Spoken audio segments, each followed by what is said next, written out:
entrar por essa porta, entraremos na história, nos passos da igreja na Alemanha, o caminho vivo da reforma. Castelo forte é o nosso Deus, espada e bom escudo. Com seu poder defende os seus em todo transe agudo. Com fúria pertinaz persegue Satanás, com artimanhas tais e astúcias tão cruéis, que iguais não há na terra. Lutero, ele nasceu na Alemanha, e eu estou aqui na Alemanha, pisando em terras alemãs, onde Lutero um dia nasceu, viveu, reformou a igreja e partiu para a eternidade. Atrás de mim está um grande monumento, que é uma igreja luterana, marca da reforma e do compromisso do povo alemão com Deus naquela época. Lutero, filho de Hans Luther e de Margaret Lindemann, ele nasceu em Eichleben. Eichleben é a cidade de Lutero. Então, ele nasceu no dia 10 de novembro de 1483 e morreu no dia 18 de fevereiro de 1546.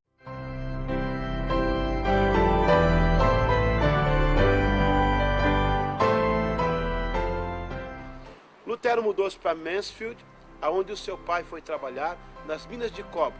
E lá em Mansfield, ele estudou em algumas escolas locais, onde ele teve muita projeção. Mas, aos 17 anos, em 1501, ele vai para a Universidade de Erfurt. E lá ele começa a desenvolver todo o seu intelecto, o seu desenvolvimento acadêmico. Ele tocava alaúde, um instrumento na época popular. Ele gostava de música, Lutero também era músico. E as pessoas chamavam ele de filósofo, porque já naquela idade, Lutero, aos 17, 18 anos, já fazia muita filosofia, já estava dizendo para o que vinha.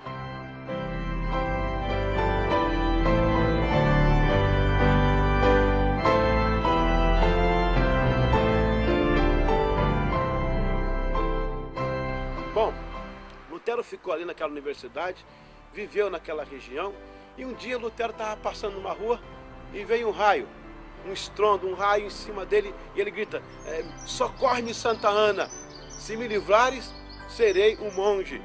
E não é que deu certo. O raio veio, não atingiu Lutero.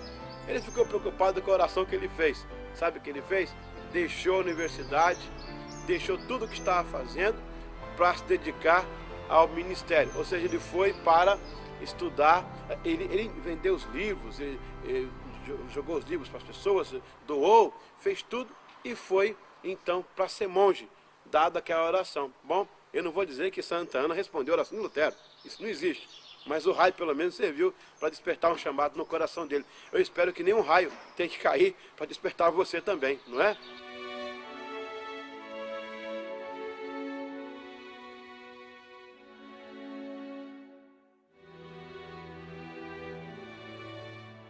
Vamos encarar a vida de Lutero em 4 partes. A primeira parte seria o desenvolvimento que ele teve, acadêmico, social. Segunda fase, o conflito teológico. A terceira fase, o cisma da igreja. E a quarta fase, a reforma.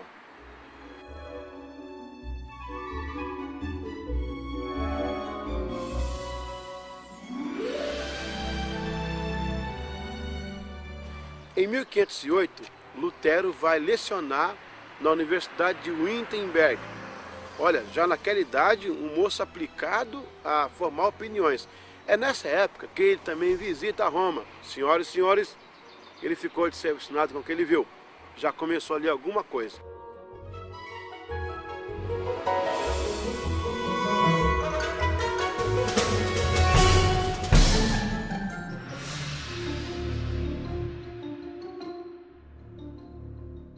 Em 1512, ele recebe doutorado em teologia. E no mesmo ano, em outubro, ele vai receber uma condecoração do Senado de Teologia da Universidade. Você está ouvindo o sino? O sino está tocando. Em 1515, Lutero é ordenado vigário. Ele vai agora cuidar de 11 monastérios. começa a ter uma grande influência na vida secular, teológica e social da igreja na Alemanha.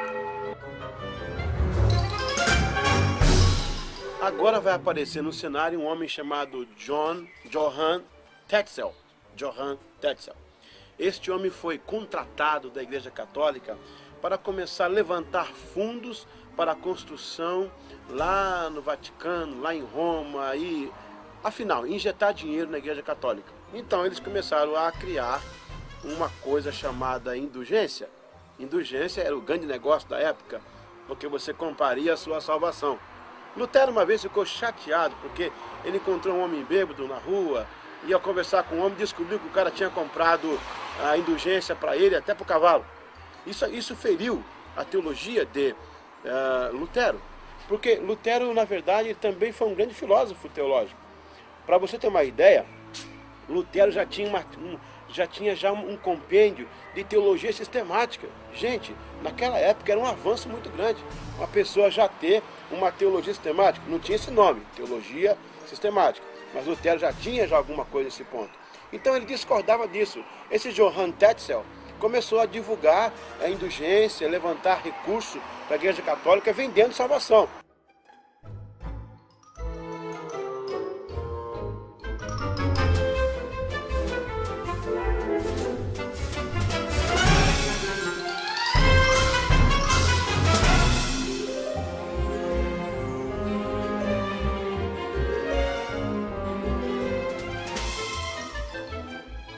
Foi aí que Lutero fica nervoso, ele então prega 3 sermões, e esses 3 sermões deu o que falar.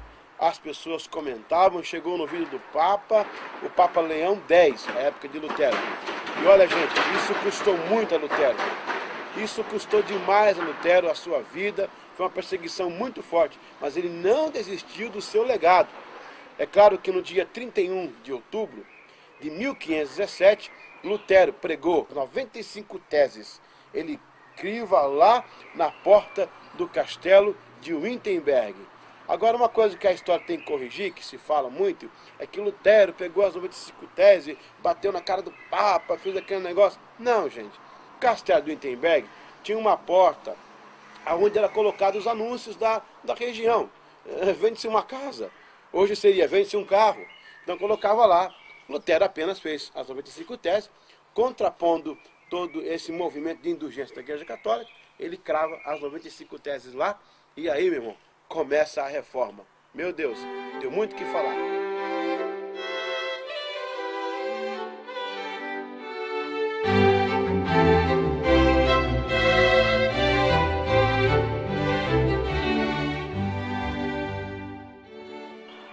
Pessoal, o Papa Leão X ficou muito chateado. Lutero começou a pregar contra a indulgência. Bom, isso foi o começo, porque Lutero começou a encontrar outros erros da Igreja Católica. Veja bem, o Papa colocou um homem chamado Karl Mietze, para tentar encontrar Lutero para uma conferência, para tentar conversar com ele, porque Lutero escrevia bem, era professor, tinha uma certa influência na universidade. O que aconteceu? Ele conseguia convencer muita gente. Aí o Papa ficou preocupado. O Papa Leão X mandou esse Karl falar com Lutero. Lutero se negou, ele quis silêncio.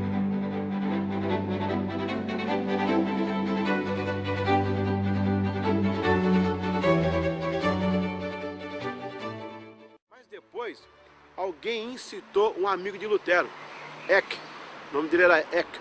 E esse homem aí foi chamado para debater a discussão da indulgência. Lutero não gostou, aliou-se a este homem e, por fim, Lutero decidiu romper silêncio. O debate aconteceu em 27 de junho até 18 de julho de 1519. E foi travada uma luta muito forte, porque Lutero teve que se expor demais e enfrentar teólogos da sua época. Ali, gente, dava-se o início da reforma. E a excomungação de Lutero, ele vai ser expulso da igreja um pouco mais à frente, lá por 1519, 1521, na verdade 1521. Mas olha, entre 1519 a 21 foi travada uma grande batalha teológica. Lutero ficou de frente com as convicções que ele tinha E por final, ele começou a arrancar coisas erradas da Igreja Católica, que não foi só indulgência não. Todo mundo fala indulgência, mas não é só indulgência não. Tem muita coisa que Lutero começou a colocar em xeque. Por exemplo, a infalibilidade papal, a salvação como propriedade da Igreja. Ele escreveu aquele compêndio, Operation Salmos.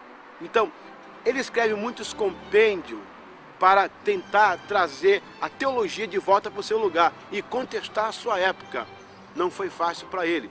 Foi perseguido, ele quase morre algumas vezes. Se Lutero fosse viver hoje para contar para a gente o quanto custou a reforma, mal ele sabia o que estava iniciando. Iria guardar para sempre essa reforma da igreja, que até hoje está aí, e que nós somos frutos dessa bênção na vida de Lutero.